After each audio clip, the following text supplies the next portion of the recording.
From the very beginning, it's been obvious that fans wanted nothing to do with the Marvels. From the first teaser trailer that got ratioed to hell, the worst ratioed trailer in the history of the MCU, it was obvious that it was going to have an uphill battle, and things have only gotten worse since then. The box office projections are abysmal, and it looks like it's going to be another disaster for the Marvel Cinematic Universe. That's why they've been pulling out all the stops. Marvel, in one of their most recent trailers, they decided to try to connect everything to Endgame. If you care about these characters, you have to see what happens next. People fell for that when they went and saw Captain Marvel the first time. They're not gonna fall for this bullshit again. And now with only a few weeks left until people can go see this movie in theaters, it looks like the entire plot has leaked online and confirmed that it's not worth the money that you would spend going to see this thing. Right here from Bounding Into Comics, the Marvel's entire plot allegedly revealed explains that Captain Marvel destroyed the Kree homeworld of Hala. Now, this leak, when I saw this article and I saw it linked to a Mr. H reviews video, he has a source that gave him some insider information after watching it or a screener or something like that. It reminded me a lot of a leak that I saw for this movie months ago. And in fact, it lines up perfectly with things that have been out there for months already. This is on Reddit and actually got taken from 4chan, but this is the entirety of that leak, the plot of this movie, the same one that's covered right here. And not only does it make it sound like this movie is a complete cringe disaster, but also a recent video clip that was released by Marvel. I don't know why they would release something like this to promote your movie, because people think it's an embarrassment, but it seems to confirm a lot of what these leaks had to say months ago. So it looks like there's a lot of validity, not just to these leaks, but to the updated ones that Mr. H and Bounding Into Comics posted over there. I'm going to read it from here just because it's very concise. But let's go through the leaks for the Marvel spoiler warning, I guess, potentially. The Marvel's plot leak. Carol is investigating the Kree insurgents from space. Monica's working with Nick Fury at Saber Space Station, The Peak. Kamala is living with her family in New Jersey. In case you're wondering, Carol is Carol Danvers, so Captain Marvel. Monica is Monica Rambeau, who's going to be Photon, we think, in this. And of course, Kamala is Kamala Khan, who is Miss Marvel. I have to point that out because I actually think there's going to be a lot of people that have no idea who the fuck these characters are. And that's one of the reasons they don't know why they should care about this movie. Kree General Dar-Ben, who is a gender-swapped villain, by the way, blames Carol for the fall of the Kree Empire when she defeated Supreme Intelligence in 95. The Kree now refer to Carol as the Annihilator, which she disputes. Carol learns Dar-Ben created a machine powered by one of the Negabands that can open portals in the fabric of reality. The machine disrupts the powers of Carol, Monica, and Kamala, causing them to randomly switch locations between the Summit, the Peak, and the Khan household. Also, one of the things that's revealed in this, as well as confirmed in the other one over here from Mr. H and Bounding Into Comics, is that it's just random. It's not controlled. Sometimes they can use their powers and be fine. Sometimes when they use their powers, they switch places. That seems annoying and very convenient for the plot. People in the vicinity are also teleported, so Fury and a Kree death squad end up in the Kree household, while Dar-Ben steals the other Negaband from Kamala. I'm going to stop it here before we continue and just show you why. Just this clip that was put out goes right in line with this leak from months ago, okay?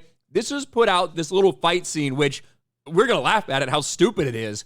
But remember, they call Carol the Annihilator, and she doesn't like that name. And also the transportation powers, how it gets people, like a group of people around you as well. Just watch and see what happens.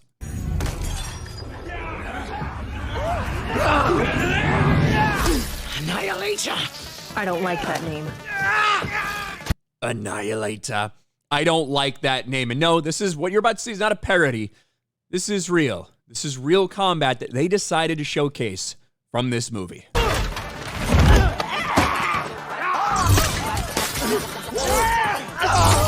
Oh, I'm so glad that the mother decided to lay down and protect the father who's cowering. Very, very current day Marvel.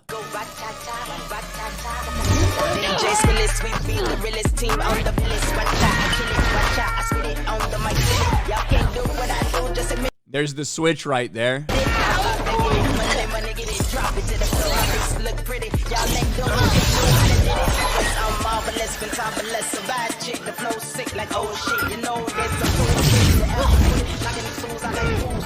Then again, they switch and people come with her in the vicinity. Friend of yours? Hi.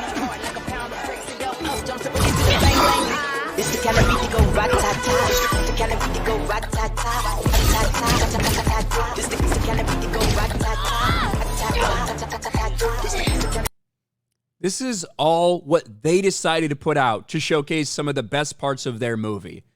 Not only is the combat weird, the music is just cringe as fuck, but also the editing with some of these spots when they're looking at each other is fucking wild. But anyway, this goes to show you that not just the name Annihilator, but that she doesn't like it, the fact that the place swapping and where it's occurring, like, it's all was put in these leaks from months ago, just for the record. Carol, Monica, and Kamala join forces to stop Dar-Ben and protect each other due to their unstable powers, while Fury takes the cons to the peak for protection. Carol doesn't believe Kamala's ready after she hesitated during the fight, but Monica reminds Carol Kamala's not a soldier, and Carol decides to train Kamala. Monica is upset at Carol for abandoning her and her mother, Maria Rambeau, but then learns that Carol and Maria reunited after the blip, and Carol was with Maria when she died.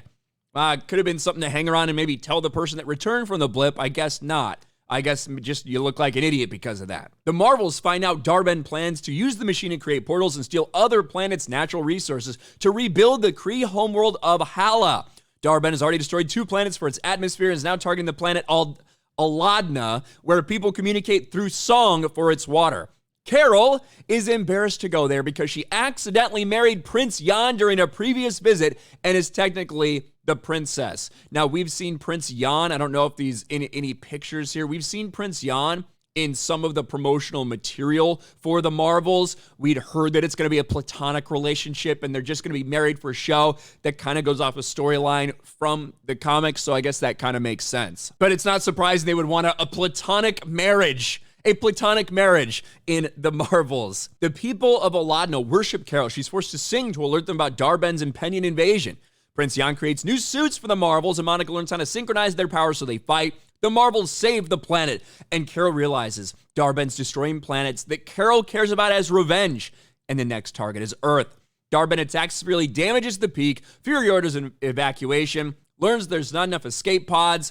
Fury allows a litter of Flurkins to eat the crew, safely storing them in pocket dimensions in their stomachs, and launches them to Earth. All those fucking cats that are in posters and stuff like that.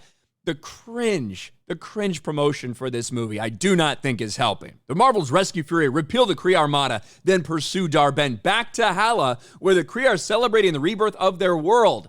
The Marvels confront Dar-Ben just as the machine accidentally creates an incursion threatening the universe. Carol defeats Dar-Ben, Kamala destroys the machine and retrieves her bangle, and Monica fixes the incursion but ends up stranded in a parallel universe. Carol decides to return to Earth to train Kamala and help Fury search for Monica.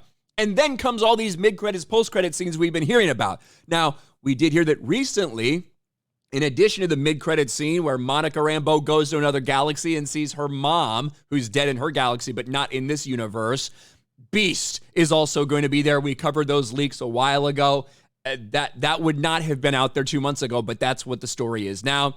And then, of course, the rumor about the post-credit scene where they talk about the Young Avengers would be even more cringe. But honestly, when people hear this, when people are listening to these and hearing about what this is about, they actually physically cringe. No one is interested in these characters. No one's interested in this story. And the fact that they're trying to make it funny, like Guardians of the Galaxy style, but even just with the clips they've released, it certainly seems to fall very, very flat in that aspect. No wonder they're panicking. No wonder Disney's been in full panic mode over the Marvels, that they've known in all likelihood it's going to be a box office disaster. One of the most expensive movies they've ever made budget-wise, and it might be one of their biggest flops. What do you guys think about these potential leaks? Again, the updates to the leaks are almost exactly the same as what we saw about 2 or 3 months ago, confirming those leaks as well. This is going to be bad. Let me know your thoughts about all this in the comments section below. Smash a like button, subscribe to the channel, ring the bell for notifications, share this video out there, and I'll talk to you later.